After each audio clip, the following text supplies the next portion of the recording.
मा याउद्रमिना हजि अइना ओइना महु सिल्ले पामुई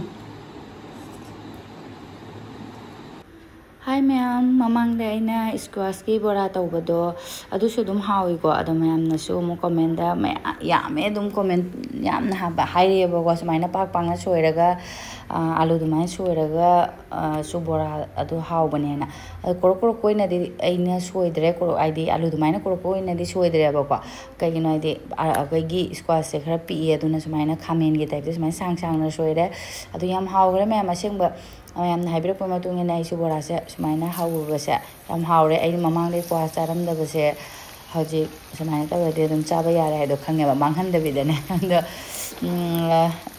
ngasiदी क्वास बोरा सिगा अदो ngasiगी वीडियो से नाम संगुनसे नुमितकी वीडियो नेबको आई नहानगी वीडियो मा याददना ngasi से खतंगदी कनो ओइना थांगले नोमनिनी चोंदागरे अदो संगोजेन की मथेनिंग से स्क्वाश की बोरामगा खिचीगा उतीगा अदुगा सिंजुम तौगेबदि नंगहौद्रे सुमाइना तौना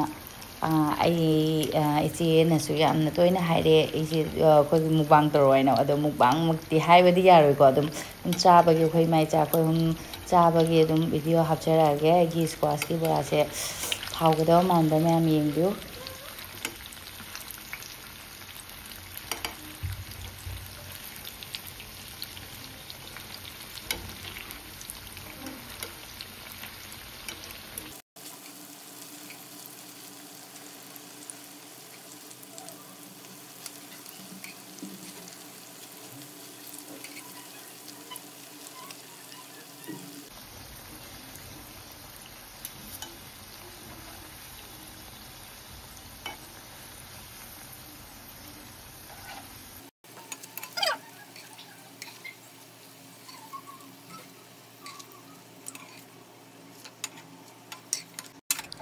लोरे की स्क्वाश बोरा से साथेना हाउरे मैम हजिगा मु उरगा एडिटिंग तौना मु चानिंगे मैम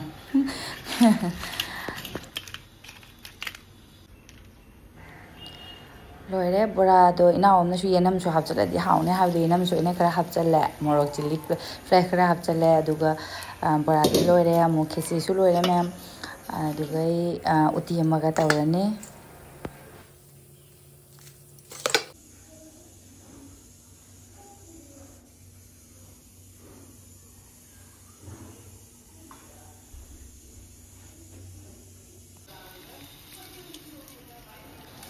सिगदना उती लेरे उसोई लोइसलक्तुसे मैम याम पामुई आइदि उसोई उती दते याम चानिंगबो उसोई से फजना हापचले नमना ngang लेरपदो आदो आइदि उसोई से उती सिसु लोरे मनमगो कुनुंग सिम तौरे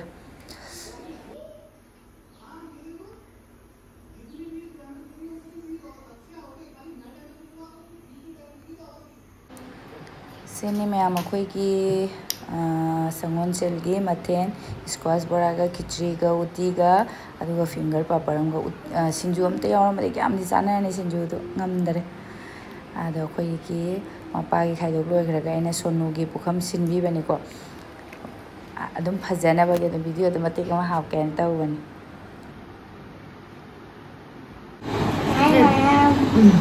आई चावा होगे baru kayak no saya sinju am tau ya tau memang sama nana apa apa uti sini dong si mau bersu sinju am tau ya tau ba sama nana ini aku nang berada udah ba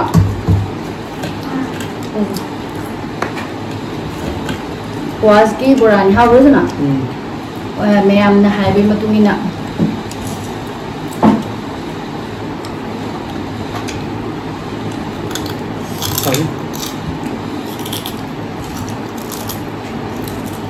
Mayam tinadi idea lagi tu mayam awalnya tu kita macam mana vendor masagi kuas di masagi kuas di masagi macam mana nak buat tầm tắc tù lên được haoye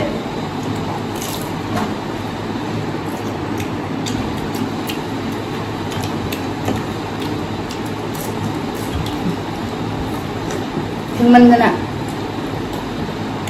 che được không?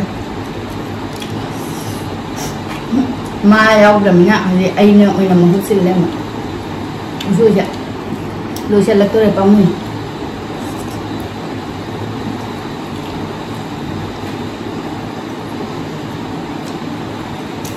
ôi á rồi thì xua là cái thầm nhìn là vậy mà năm cái tánh năm là đem một ra những gì vậy babu itu haoye haoye baru dia itu aja nih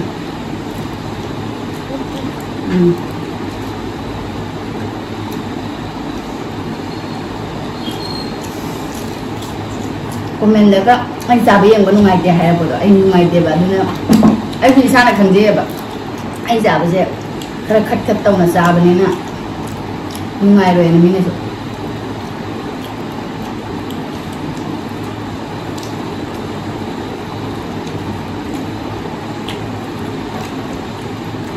này mà cứ đừng dây dùng nè mà nè xí xí lâu rồi xí còn là lâu rồi không cái gì mà không lâu rồi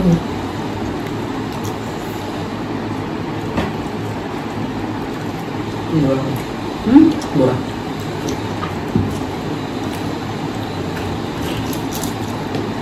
cái thằng này này không nó hăng gì ạ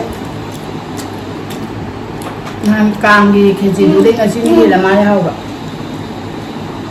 càng gì cái gì ra thì mình nghĩ ra đi nó xí cái gì chẳng hao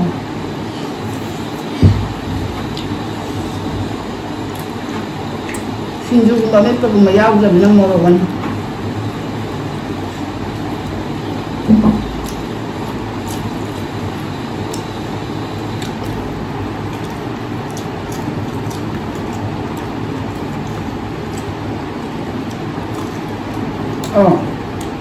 aku yang sih matiin dia, semua yang dia matiin ini memang mudah. Tapi ini bagi dia punya, lagi dua.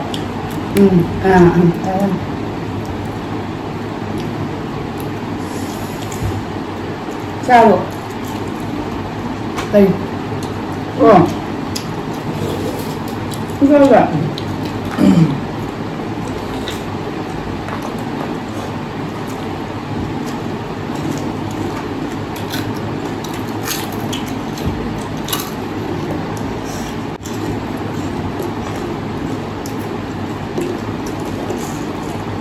Siu jauh.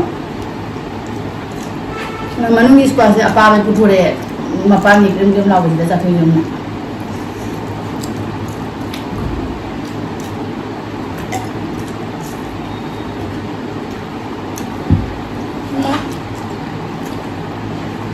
Kau masih. Ini kerja yang hal apa? Ini apa? Oh tidak.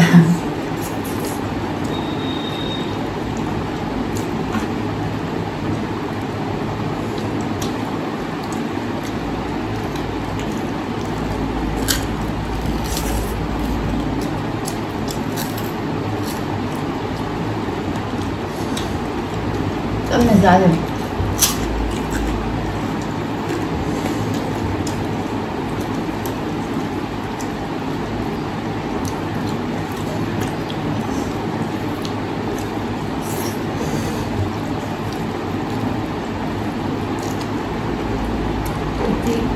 Itu wow sih dulu lah.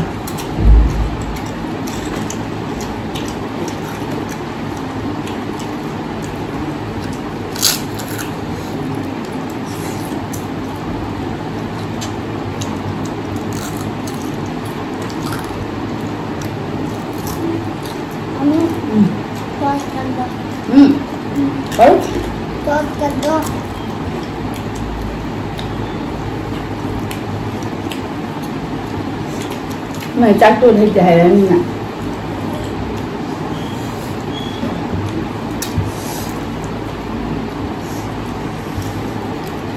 Ví dụ như mình sao nó làm.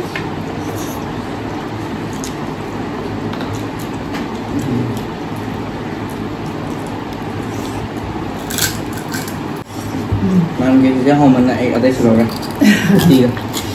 Đi gần lâu rồi ạ, qua sông. Baru dia đúng này cái này mày.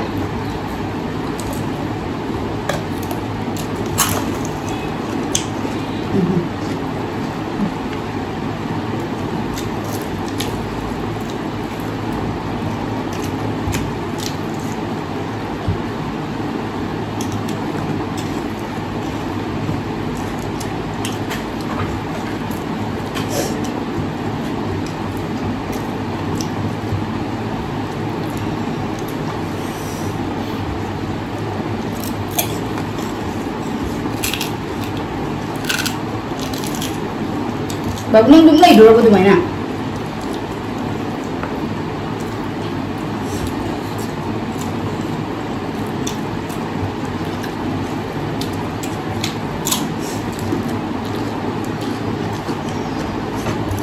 Làm cho nó mới khai lên rồi cả nghe bạn ngon rồi với mập rồi xong rồi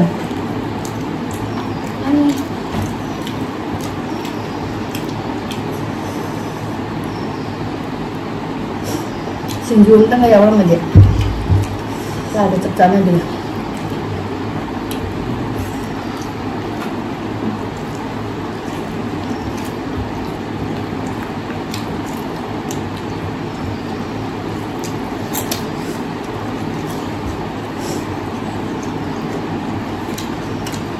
Mukbang ada. Mana kaya mo?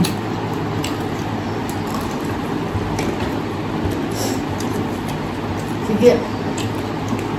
Ini lasip. Ini masak imak magsalam.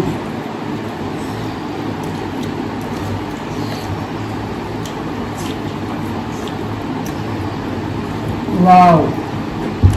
Kun na to kan go ang hayo de. Tay no, chú cháu rồi ạ. Sáng cái cháu, chú cháu cô có cái đồng phạm mà nhiều thằng cô đến.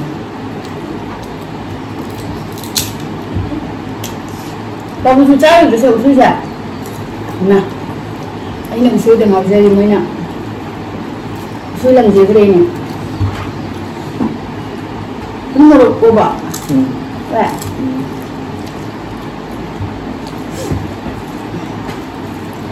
Bao nhiêu ruột rồi sẽ lẽ. Cái thời lý mang thật dẫn. Nhưng mà sao phải đánh chạy hai lời đấy nè. Sao khi làm đầu sẽ lụi. Thì chỉ ruột.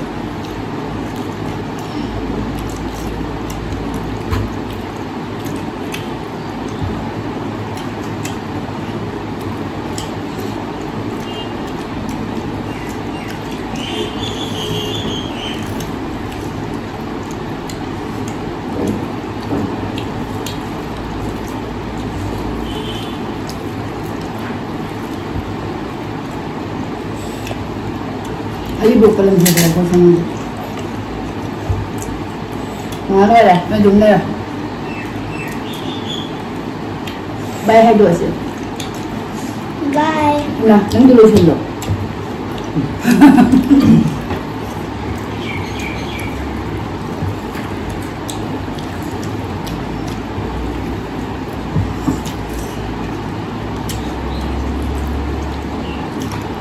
Apa terbuat?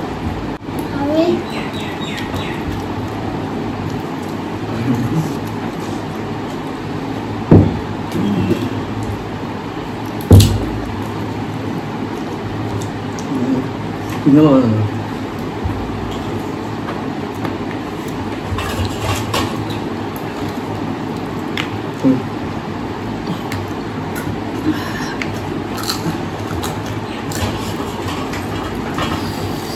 Jangan ni, nak tahu pada tinggal tu bersih su, nunggu sudah.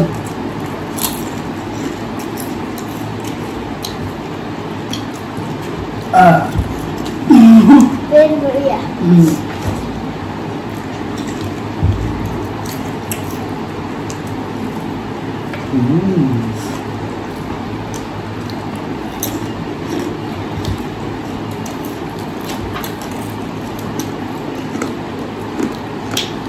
Nanti kita làm một cái video thì mà tăng thì ra luôn trên đây khác công việc mà gì mà lên sao tôi sẽ lấy video sẽ thay video đó mình thêm này cho mình bye bye bye mình tăng trả ra rồi